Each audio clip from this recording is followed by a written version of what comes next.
Exam విశ్లేషణలో first ప్రశ్న గురించి చూద్దామండి. జీవ సంబంధ వ్యర్థాలు ముఖ్యంగా మానవ మరియు జంతు వ్యర్థాలు ఉంటాయండి. జీవ సంబంధ వ్యర్థాలు నీటి పంపిణీ వ్యవస్థలోకి ప్రవేశిస్తే నీరు కలుషితమవుతుంది. ఈ వ్యర్థాలు బ్యాక్టీరియాలకు శక్తి వనరుగా అంటే ఆర్గానిక్ కార్బన్గా ఉపయోగపడతాయి. జైవిక కార్బన్ నీటి ఆవిరి మరియు కార్బన్ డైఆక్సైడ్గా మార్పు చెందుతుంది. జైవిక కార్బన్ నీటి ఆవిరి మరియు కార్బన్ డైఆక్సైడ్గా మార్పు చెందుతుంది. ఇది వాతావరణ కాలుష్యం మరియు ఆమ్ల వర్షాలు కురవడానికి కారణమవుతుంది. నేను ఒక ఆప్షన్ ఇచ్చానండి. ఈ విధంగా ఏర్పడే కాలుష్యాలు మరింతగా విస్తరించి కాలుష్య కారకాల కంటే ఎక్కువ సమస్యాత్మకంగా మారుతాయి. ఈ విధంగా జైవిక కార్బన్ ఆమ్ల వర్షం కురిపించడంతో పాటు నీటిలో ఉండే వాయు సహిత బ్యాక్టీరియాను పెరిగేటట్లు చేస్తుంది. ఫలితంగా ఆ బ్యాక్టీరియా నీటిలో కరిగి ఉన్న ఆక్సిజన్ ఎక్కువ మొత్తంలో వినియోగించుకొని మిగతా జీవులకు అందకుండా చేస్తాయి. దీనివల్ల నీటిలో జీవించే మిగతా జీవులు మరణిస్తాయి. ఓకేనండి. ఇప్పుడు ప్రశ్న చూద్దాం. నీటిలో జైవిక కార్బన్ వల్ల కలిగే ప్రభావాల్లో ఏది లేదు. ఓకేనా. ఆమ్ల వర్షాలు కూడడానికి కారణమవుతుంది ఉందండి. ఆక్సిజన్ అందక జలచరాలు మరణిస్తూ ఉండండి. వాయు సహిత బ్యాక్టీరియా పెరుగుతుంది. నీటిలో కరిగిన ఆక్సిజన్ పరిమాణం తగ్గుతుందండి, పెరగదండి. సి తప్ప ఆన్సర్ అండి. ఓకేనండి. నెక్స్ట్, వాహనాల నుండి వెలువడే పొగ గాలి కాలుష్యానికి ముఖ్య కారణం. ఏతువు మోటార్ వాహనాల చట్టం 1988 ప్రకారం వాహనాల ఉద్గారాల పరిధిని నిర్ధారించారు. ఇక్కడ చూడండి, మోటార్ వాహనాల చట్టం 1988 మరియు కేంద్ర మోటార్ వాహన నియమం 1989, ఈ రెండు చట్టాల ప్రకారం 88, 89 ప్రకారం వాహనాల నుండి విడుదలయ్యే వాయువుల పరిధిని నిర్ణయించడం జరిగింది. మనం 1989 ప్రకారం అన్నాం కాబట్టి కరెక్ట్ ఆన్సర్ అండి. ఏ పాయింట్ కరెక్టేనండి, బి పాయింట్ కూడా కరెక్టేనండి, అంటే రీజన్ కూడా కరెక్టేనండి. గాలిలో ఉండే వాయువులు వాటి పరిమాణ ఆధారంగా ఎక్కువ నుండి తక్కువకు అమర్చండి. ఇక్కడ చూడండి, అత్యధికంగా నైట్రోజన్ ఉందండి. N2 ఎంత అండి, 78%. Oxygen O2 20.947, organ 0.923, carbon dioxide 0.03, ఇతర అంశాలు 0.1%, నీటి ఆవిరి 1%, ఒక్కొక్క సందర్భంలో 0.1 నుండి 1% ఉండవచ్చు అండి. ఓకేనా అండి. దీన్ని బట్టి పెద్ద నుండి చిన్న అవరోహణ క్రమం అడిగింది కాబట్టి nitrogen, oxygen, organ, carbon dioxide వరుసగా రావాలండి. గాలి కారకాల వ్యాప్తికి సంబంధించి క్రింది వాటిలో ఏది సరైనది కాదు. గాలి కాలుష్య కారకాలు గాలి మానవుని పీల్చడానికి పనికి రాకుండా చేస్తాయండి. గాలిని పీల్చడానికి పనికి రాకుండా చేసి శ్వాసకోశ సంబంధ జబ్బులు, క్యాన్సర్ వంటి వ్యాధులు ఇస్తాయండి.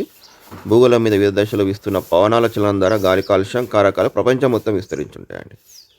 అంటే ఫలితంగా ఈ దూరంగా ఉన్న ప్రాంతాలు కూడా ఈ సమస్యను ఎదుర్కోవాల్సి వస్తుంది. గాలి కాలుష్యం అనేది ఒక ప్రాంత సమస్య కాదు, ఇది ప్రపంచం ముందున్న పెద్ద సమస్య. ఇందులో నుంచి వచ్చాయండి 4 ఆప్షన్స్.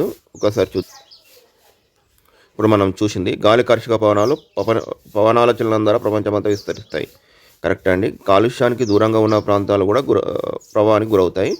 గాలి కాలుష్యం ప్రపంచం ముందున్న పెద్ద సవాలు. గాలి కాలుష్యం అనేది కేవలం ఒక ప్రాంతానికే పరిమితమైన సమస్య కాదు. సమస్య అనేది తప్పండి, సి తప్పు. కరెక్ట్ ఆన్సర్ అండి. ద్వితీయ కాలుష్య కారకాలకు సంబంధించి సరైన వాక్యాలను గుర్తించండి. ఇక్కడ చూడండి, కాలుష్య కారకాలు 2 రకాలండి. ప్రాథమిక కాలుష్య కారకాలు, ద్వితీయ కాలుష్య కారకాలు. ప్రాథమిక కాలుష్య కారకాలు ఇంధనాలు మండించడం ద్వారా పరిశ్రమల ద్వారా విడుదలయ్యే పదార్థాలు. విడుదలయ్యే పదార్థాలు. ప్రాథమిక కాలుష్య కారకాలు వాతావరణంలోకి ప్రవేశించి వాతావరణంలో మూలకాలతో చర్య జరపడం వల్ల ఏర్పడే పదార్థాలను ద్వితీయ కాలుష్య కారకాలు అంటారండి. ఓకేనండి. ద్వితీయ కాలుష్య కారకాల్లో మనం చెప్పుకున్నాను బట్టి 2, 4 రైట్ ఆన్సర్ అండి. నిశ్చితం 6th చెర్నోబిల్ దుర్ఘటన ప్రపంచంలో జరిగిన ఒక భయంకర అణుశక్తి దుర్ఘటన. రేడియో ధార్మిక కిరణాలు దాదాపు 10 లక్షల సంవత్సరాలు తమ ప్రభావాన్ని కలిగి ఉంటాయండి. కరెక్టేనండి. 2 ఆన్సర్లు కరెక్టేనండి. ఇక్కడ చూడండి, రేడియో ధార్మిక కిరణాలు దాదాపు 10 లక్షలు అంటే 1 మిలియన్ సంవత్సరాల వరకు ప్రభావాన్ని కలిగిస్తూనే ఉంటాయి. చెర్నోబిల్ జరిగిన అణుశక్తి దుర్ఘటన గురించి కూడా కరెక్ట్ పాయింటేనండి. ఓకేనండి. 2 కరెక్టేనండి.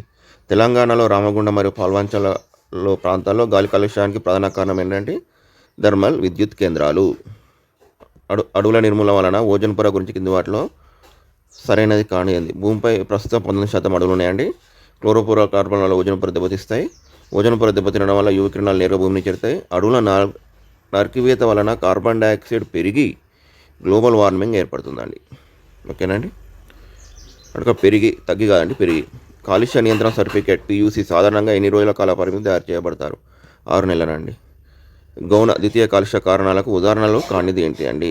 నైట్రేట్, ఫార్మాల్డిహైడ్, ఓజోన్ గౌణ ద్వితీయ కాలుష్య కారకాలండి. కార్బన్ మోనాక్సైడ్, కాదండి. గాల్లో తేలియాడే రేణువులకు విడుదలకు ప్రధాన వనరు అండి వాహనాలు మరియు సిమెంటు కర్మ. ఇక్కడ చూడండి, తాజ్మహల్ సంరక్షణ కోసం సుప్రీంకోర్టు సూచించిన చర్యల ప్రాధాన్యతను గుర్తించండి. కాలుష్య పరిశ్రమలు నగరానికి దూరంగా తరలించడం, సిఎన్జి, ఎల్పిజి వంటి స్వచ్ఛమైన ఇంధనాలు మారడం, తాజ్మహల్ చుట్టూ 2.5 కిలోమీటర్ పరిధిని నో డ్రైవ్ జోన్గా అమలు చేయడం, సీజన్ లేని పెట్రోల్ను వాడడం అండి. అంటే 3 తప్పండి, మిగతా అన్ని రైట్ అండి. భోపాల్ గ్యాస్ దుర్ఘటన, మీతో ఐసోసైనేట్ వాయు కారణం, యూనియన్ కార్బన్ కర్మాగారం నుండి వాయు లీక్ అవడం వల్ల వేల మంది మరణించారు. ఏఆర్ 2 సరైన అండి, ఏకు సరైన వివరణండి. పటంచెరు ప్రాంతంలో ప్రజలు ఎదుర్కొంటున్న ప్రధాన సమస్యలు ఒకటి గుండె సంబంధిత వ్యాధులండి. గాలి కాలుష్యాన్ని తగ్గించే పద్ధతిలో కింది వాటిలో ఏది లేదు. పరిశ్రమల చిమ్నీలో ఎలక్ట్రోస్టాటిక్ ప్రెస్పిరేటర్స్ ఏర్పాటు చేయాలి మరియు ఫ్యాక్టరీలపై పొడవైన చిమ్నీలు ఉండాలండి. ఎలక్ట్రో ప్రెస్పిరేటర్స్ ఏం చేస్తాయండి? ఇవి హానికరమైన చిన్న చిన్న రేణువులను పట్టి ఉంచుతాయండి. మిగతా వాయువు అంతా వెళ్ళిపోతుందండి. ఆ చిన్న చిన్న రేణువులు పట్టిన ఎలక్ట్రో ప్రెస్పిరేటర్స్ను తర్వాత వేరు చేసి బ్రొకొస్తారండి. వాహనాల నుండి వెలువడే కాలుష్యాన్ని తగ్గించడానికి సిఎన్జి వంటి ఇంధనాలు వాడాలి. గృహ అవసరాల కోసం, వంట కోసం ఎల్పిజి గ్యాస్ను ఉపయోగించాలి. సౌరశక్తి, పవనశక్తి వంటి పునరుద్ధరించదగిన శక్తి వనరులను ఉపయోగించుకోవాలి. వాహనాల నాణ్యమైన ఇంధనాలతో పాటు క్యాటలైటిక్ కన్వర్టర్లను వాడాలి మరియు సీసం లేని పెట్రోల్ను ఉపయోగించాలి. క్యాటలైటిక్ కన్వర్టర్లు ఏం చేస్తాయండి? కార్బన్ మోనాక్సైడ్ను CO2గా మారుస్తాయండి. NO2ను నైట్రోజన్ డైఆక్సైడ్ను ఏం చేస్తాయండి? నత్రజనిగా మారుస్తున్నాయండి. మళ్ళీ నీటి ఆవిరిగా మారుస్తాయండి. పరిసరాల్లో ఎక్కువ మొక్కలు నాటి వృక్షాలను సంరక్షించుకోవాలి. అన్ని సరైనవేనండి. నెక్స్ట్, నిశ్చితం చౌటుప్పల్ మరియు పరిసర ప్రాంతాల్లో భూగర్భ జలాలు విషతుల్యమైనండి. ఆ ప్రాంతంలో TDS వాయులు 10,000 వరకు ఉన్నాయండి. కరెక్టేనండి, 2 సరైన వివరణనండి. వ్యర్థాల నిర్వహణకు సంబంధించి 4R సూత్రాల్లో లేనిది ఏందండి? రికవర్ అండి. పటంచెరు కాలుష్యంపై సుప్రీంకోర్టు ఇచ్చిన ఉత్తర్వుల్లో సరైన ఏవి? బాధిత గ్రామాలు మంచినీరు సరఫరా చేయాలి. సామాన్య వ్యర్థాల శుద్ధి కేంద్రాలు నిర్వహించాలి. పరిశ్రమ వ్యర్థాలను నేరుగా నదుల్లోకి వదలాలి. కాలుష్య వ్యాధిగ్రస్తులకు ఉచిత వైద్యం అందించాలి. నదిలోకి వదలొద్దండి, 3 తప్పండి, మిగతా అన్ని రైట్ అండి. క్రింది వాటిలో సరైనది ఏది? నీరు తనను తాను సహజంగా శుభ్రం చేసుకోగలదండి. అవునండి. తాగడానికి అనువైన నీటిని పోర్టబుల్ వాటర్ అంటారండి. మూసి నది కాలుష్య నివారణ శుద్ధ ప్లాంట్లు కలవు. విగ్రహాల నిమజ్జన వల్ల నది కాలుష్యం పెరిగింది. ఇక్కడ చూడండి, నీరు ఒక ప్రత్యేక పదార్థం. దీనికి కారణం నీరు సహజంగా స్వతహాగా తాను శుభ్రం చేసుకునే తత్వం కలిగి ఉన్నది. ఓకేనండి. కాలుష్యం తగ్గించడానికి మూసి నది ప్రక్షాళన చేపట్టారు. దీని కింద ఏం చేశారండి? మురికి నీరు శుద్ధి చేయి ప్లాంట్లను నెలకొల్పారు. సో పైవన్నీ సరైనవనండి.